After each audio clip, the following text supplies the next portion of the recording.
নমস্কাৰ জনাইছোঁ। হাউলি সামাজিক প্ৰেক্ষাপটত আজি এটা খুব ভাল দিন। বিগত 10 জুলাই তাৰিখৰ পৰা আজি 23 জুলাইলৈকে প্ৰায় 2টা সপ্তাহ হাউলি ৰাস মহোৎসৱ উদযাপন সমিতিৰ যে মানৱ সম্পদ উন্নয়ন বিভাগ আছে তাৰ অন্তৰ্গত যি সাংস্কৃতিক কোষ, সেই কোষৰ উদ্যোগত আমি এই 14 দিনীয়া এক নাট প্ৰশিক্ষণ কৰ্মশালাৰ আয়োজন কৰিছিলোঁ। আৰু এই প্ৰশিক্ষণৰ সামৰণি অনুষ্ঠানত আজি ইতিমধ্যে আপোনালোকে প্ৰত্যক্ষ কৰিছে যে 2খনকৈ ছুটি নাট মঞ্চস্থ কৰা হৈছে আৰু দৰ্শক শ্ৰোতা ৰাইজক মন্ত্ৰমুগ্ধ কৰি প্ৰশিক্ষাৰ্থীসকলে, কণ কণ শিশুসকলে, যুৱক যুৱতীসকলে সুন্দৰ প্ৰদৰ্শন আগবঢ়াই আছে। আমি আয়োজক হিচাপে যথেষ্ট গৌৰৱান্বিত হৈছোঁ আৰু এই ক্ষেত্ৰত সদাশয় দৰ্শক শ্ৰোতা ৰাইজে আহি আমাক যি উপস্থিতিৰে উৎসাহ উদ্দীপনা জগাইছে তাৰ বাবে ধন্যবাদ জনাইছোঁ।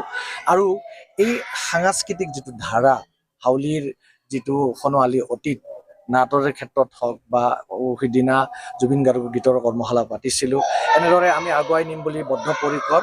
এই ক্ষেত্ৰত আপোনালোকৰ সহায় সহযোগিতা লাগিব আৰু এই ক্ষেত্ৰত আমি আপোনালোকৰ সহযোগিতা আৰু ভৱিষ্যতেও অংশগ্ৰহণ কামনা কৰি আজিৰ এই অনুষ্ঠানটো উপভোগ কৰাৰ কাৰণে পুনৰ ধন্যবাদ জ্ঞাপন কৰিছোঁ।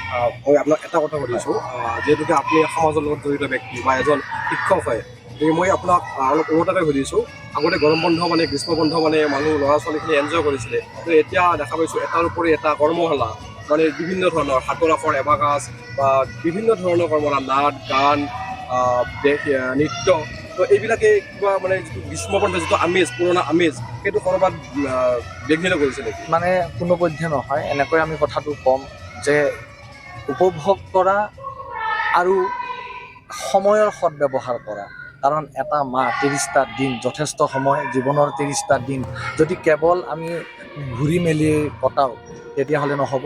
আৰু আমি লক্ষ্য কৰিছোঁ যি সময়ত কৰ্মশালা অনুষ্ঠিত হৈ আছিল তেখেতসকলে যথেষ্ট উপভোগ কৰিছে আৰু যিটো সৃষ্টিশীল উপভোগ্যতাটো ইয়াত পৰিস্ফুট হৈছে। সেইকাৰণে এই ক্ষেত্ৰত আমি কৰ্মশালাৰো প্ৰয়োজন আছে বা ক'ৰবাত গৈ ফুৰা মেলাৰো আমি অৱকাশ আছে।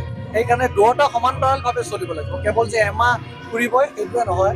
গতিকে এই ক্ষেত্ৰত আমি যথেষ্ট আগ্ৰহী এনেকুৱা পৰৱৰ্তী সময়ত আয়োজন কৰাৰ বাবে। ঠিক আছে, ধন্যবাদ।